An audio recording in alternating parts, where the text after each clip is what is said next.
leaving behind scattered confetti. Suddenly, I felt dizzy. Everything began to spin, and the last thing I heard was my mother's desperate sobbing. When I opened my eyes again, the smell of disinfectant filled my nostrils.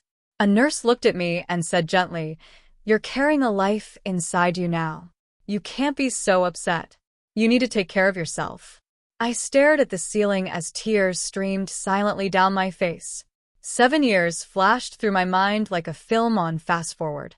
At 7 in the evening, Nathan finally appeared. His face was pale, and his eyes were filled with guilt. He apologized, saying he couldn't let her die, but then asked me not to make a big deal out of it and to postpone the wedding for 3 months so she could receive treatment. Seeing the concern for another woman in his eyes, I realized I couldn't afford to wait even 3 months. The baby in my womb seemed to sense my emotions. I slowly withdrew my hand, my voice as flat as a still lake. I reminded him of all our moments together and how I always thought he cherished me more than anything, but that today I no longer felt his love. Nathan's eyes reddened, but he justified himself by saying that evening needed him. That shattered my last hope. I told him to go with her. He looked stunned, but said nothing and left the room.